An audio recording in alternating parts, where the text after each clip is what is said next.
como tal, el Día Mundial del Cáncer tiene un primer momento en 1930 en Estados Unidos. La Sociedad Americana del Cáncer comienza a instalar este día. Luego, el Día Mundial contra el Cáncer, como hoy lo conocemos, ¿no? 4 de febrero, se establece en el año 2000 y tiene que ver con la Organización Mundial de la Salud y la Unión Internacional contra el Cáncer, que esta es una organización global que se está netamente enfocada en la lucha contra el cáncer y terminan proponiendo este día. Bueno, ¿quién pues, si no el doctor Elmer Huerta, para poder desarrollar este tema, quien además va a conversar con un colega suyo, el doctor José Luis Mendoza, y el doctor Elmer Huerta hará seguro una presentación un poco más extensa de su colega. Doctor Elmer Huerta, buenos días. Hola Carlos, qué gusto de saludarte. Buenos días también a todos nuestros oyentes y televidentes y a todos los que siguen este programa a través del YouTube de RPP Noticias.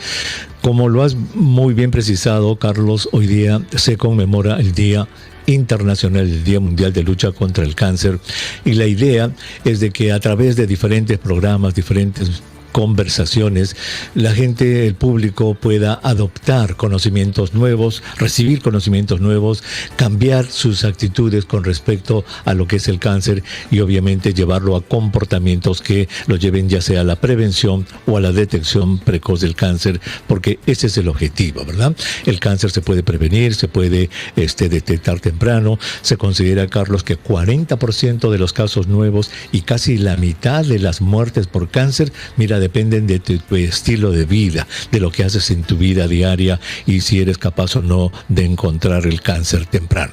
Doctor. Pues hoy día vamos a hablar con un médico peruano que radica en los Estados Unidos y él es oncólogo médico. Su trabajo es tratar a los pacientes con cáncer. Y el objetivo de esta conversación, Carlos, va a ser tres objetivos tenemos. Uno, que la gente entienda cómo se hace el diagnóstico de cáncer. Existen más de 200 tipos de cáncer, pero vamos a ver hoy día cómo se hace el diagnóstico del cáncer. Luego el doctor Mendoza nos va a decir cómo se decide el tratamiento, Carlos, ¿verdad? ¿Cómo sabemos cómo tratar al paciente con cáncer? Y por último nos va a decir cuáles son las modalidades que existen para tratar el cáncer.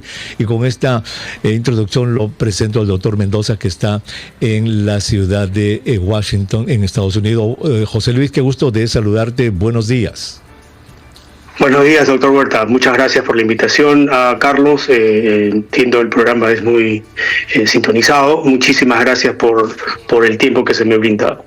Nos conocemos con el doctor Huerta ya varias décadas. Soy médico oncólogo, como ha dicho él. Hago oncología general en las afueras de Washington. Me gradué en San Marcos hace muchos años y entrené acá en Internal Medicine y después hice oncología médica. Así es, efectivamente, tú sabes cómo enfrentar al paciente con cáncer, cómo diagnosticarlo, cómo escoger los tratamientos y cómo definir cuál es la mejor empresa para el paciente. A ver, dicho eso, brevemente, tenemos 3 minutos en este segmento. Así es que, mi querido José Luis, ¿cómo se hace el diagnóstico del cáncer? Ya nuestros oyentes están muy bien al tanto de que los médicos no vemos bolas mágicas, no adivinamos. Los médicos usamos lo que se llama el método científico para el diagnóstico, José Luis. Primero, interrogatorio, preguntas y preguntas y preguntas. Segundo, examen del cuerpo. Y tercero, exámenes auxiliares. Bajo este modelo, ¿cómo se hace el diagnóstico de cáncer sabiendo que hay tantos cánceres que probablemente cambia de caso a caso? Claro, el diagnóstico es multidisciplinario, el manejo también es multidisciplinario, no existe una sola disciplina que pueda conllevar al diagnóstico preciso, digamos, pero existe primero una sospecha, digamos, ¿no? Entonces el paciente viene con ciertos síntomas, la historia clínica está dedicada especialmente a la molestia principal y a las molestias circundantes, digamos. Los exámenes físicos son para encontrar alguna masa o algún lóbulo o algún nódulo, y luego el diagnóstico preciso que se tiene que hacer de todas maneras es una biopsia, por lo general. Una biopsia ya sea del nódulo, de una masa o de una muestra de algún tejido. Puede ser una muestra de un tejido líquido o sólido, ¿no es cierto? Entonces, una vez que se ha comprobado el diagnóstico, digamos, con una biopsia, entonces el manejo viene luego. Muy bien. En la historia es muy extensa, obviamente. Sí, paremos un segundito allí. O sea que hay más de 200 tipos de cáncer, los síntomas serán diferentes para un cáncer de pulmón, para uno del colon, para una leucemia, ya los síntomas son diferentes, y ahí lo que tú nos has dicho, que el médico lo que hace es preguntar para tratar de establecer. Pero vayamos un paso atrás. El cáncer en general, cuando está empezando, José Luis, no duele, no da síntomas, de ahí la importancia de la detección temprana. ¿Es eso cierto, de que el cáncer cuando está empezando no duele?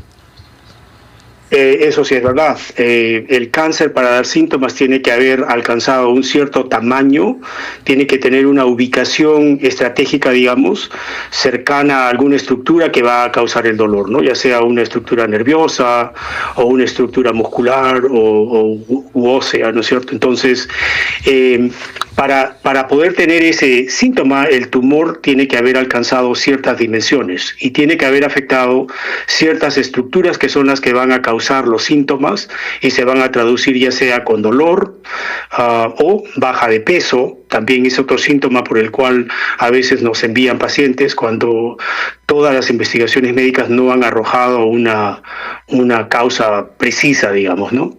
Entonces, depende mucho del tamaño del tumor, la ubicación o de los tumores, ¿no? Dependiendo de si ha habido diseminación o no.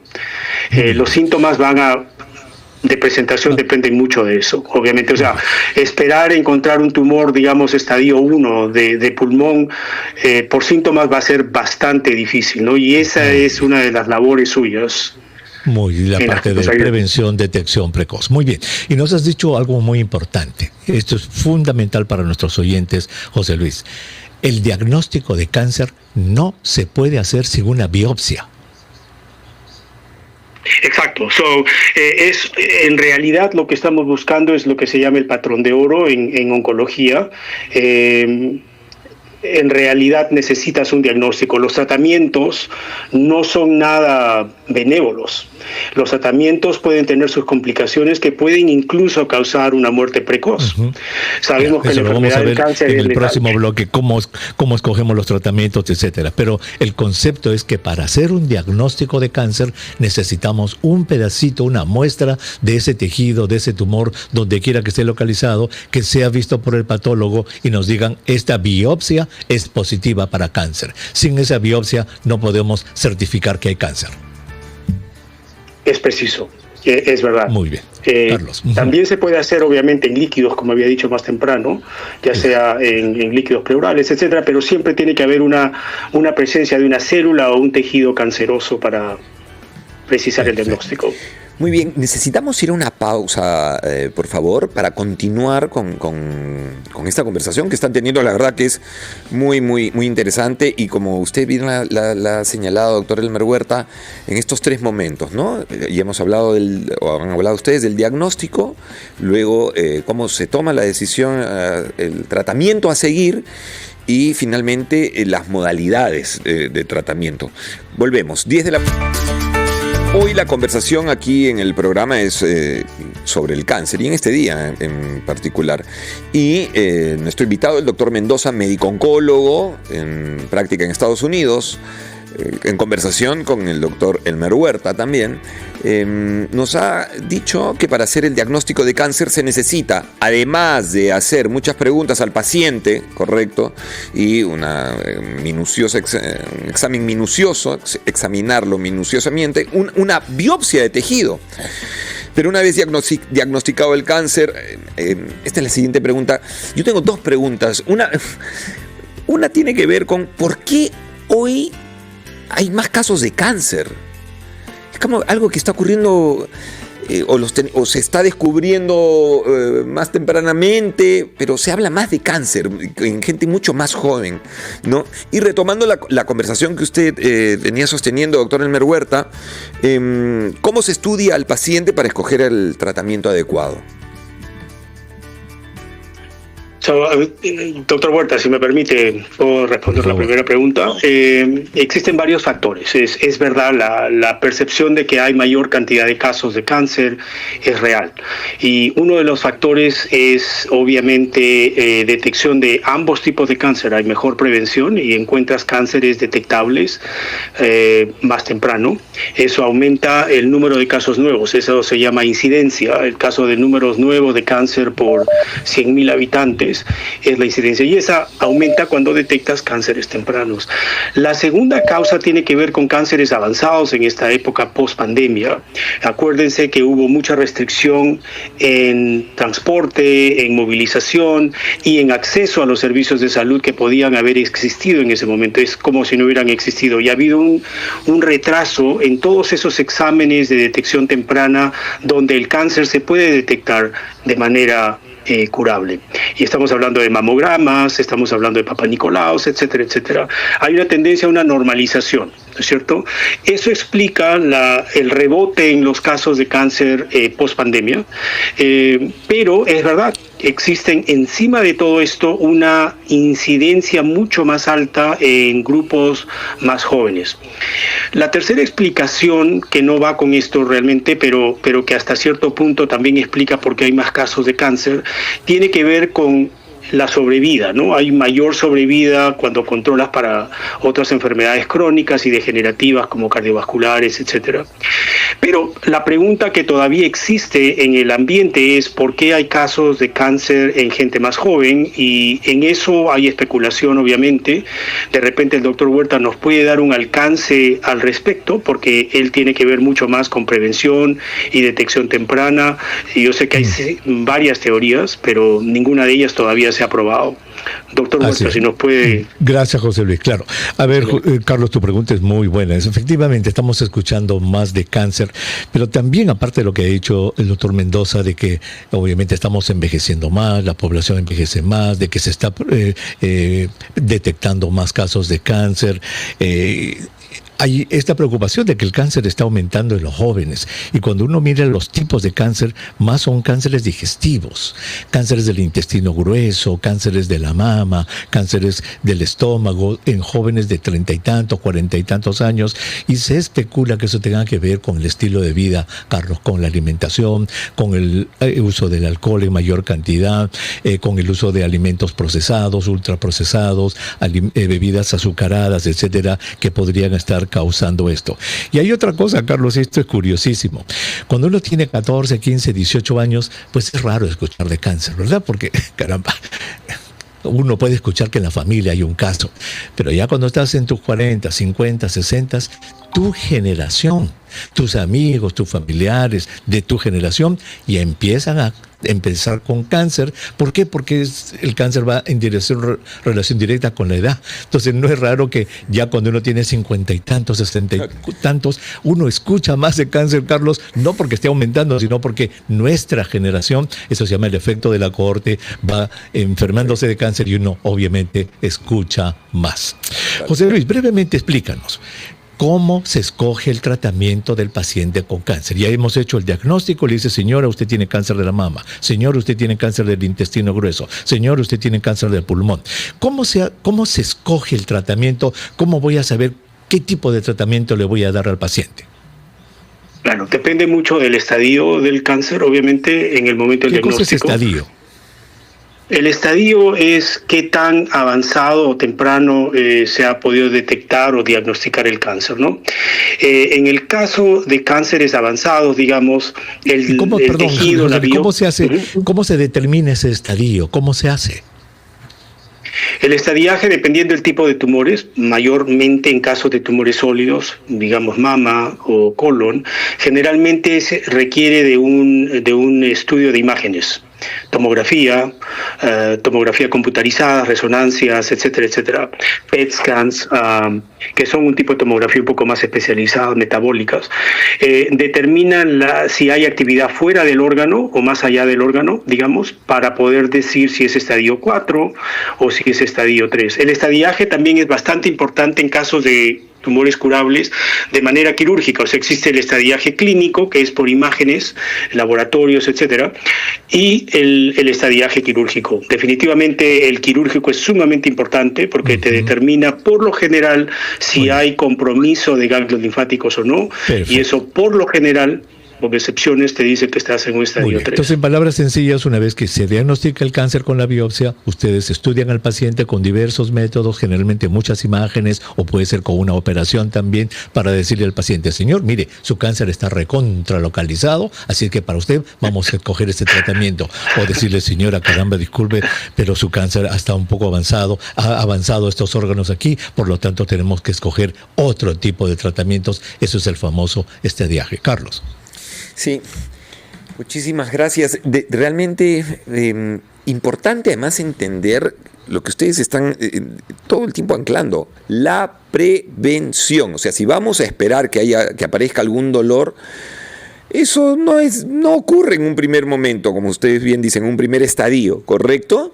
La prevención es fundamental. ¿Y a partir de qué edad, por último? José Luis. Depende el sexo, depende la historia clínica, obviamente. Para colonoscopías, por ejemplo, para ser breves, se recomienda empezar en una persona sin historia clínica de poliposis o de cáncer de colon a los 45 años. Usualmente eran 50, ahora es 45. Mamogramas a partir de los 40 años, para alguien que tenga un riesgo, digamos, promedio, ¿no? Comparado con la población en general. Todas estas son reglas generales, obviamente hay especificidades dependiendo del riesgo, historia familiar, etcétera, etcétera. Pero por lo general en estos dos cánceres, esa es la edad. Para Papa Nicolau, doctor Huerta, usted puede estar mejor enterado de repente de las edades. El Papa Nicolau empieza a los 21 años, Carlos, y debe hacerse cada 3 años si los Papa Nicolau son normales, hasta los 65 años. En realidad, Carlos, tu pregunta es muy buena en la prevención. Y mira, dedos de la mano, 5. Hay 5 cánceres que tienen pruebas científicamente estudiadas para detección precoz. Solo 5. 1, cáncer del cuello del útero, lo que dice el doctor. Papa Nicolau empezando a los 21 años. 2, cáncer de la mama. El autoexamen por las muchachas jóvenes, y a los 40 años la primera mamografía, hacerla todos los años hasta los 75. 3, cáncer del intestino grueso, súper traicionero. El cáncer, como ha dicho el doctor Mendoza, a los 45 años ya la persona debe hacerse un examen para saber si su excremento tiene sangre invisible o hacerse una colonoscopía. 4, cáncer de la próstata, un examen rectal, un examen de la PSA para encontrar temprano el cáncer de la próstata. Y 5, en fumadores que hayan fumado más de un paquete al día de cigarrillos, por lo menos durante 15 años, hacerse una tomografía del pecho. Esos son los 5 cánceres que tienen pruebas científicamente demostradas de detección precoz. El resto ya depende de la conversación con el médico, depende del estilo de vida, como tú lo has dicho, Carlos, es decir, desde la infancia, desde la niñez, los padres somos responsables de que nuestros hijos hagan actividad física, de que coman saludablemente, de que se les inculque el valor de la salud en su cuerpo para que cuando crezcan no le rehuyan a los médicos y sepan de que siempre tienen que estar bajo sus chequeos respectivos durante toda su vida. Perfecto. Bueno, muchísimas gracias a ambos, gracias al doctor José Luis Mendoza, gracias a usted, doctor Elmer Huerta. Y esta es una conversación que vamos a acompañar a lo largo del día y que en realidad debería estar a lo largo de todos nuestros días, en honor a la verdad. Gracias. Muy amables, muchas gracias a ambos. Chao.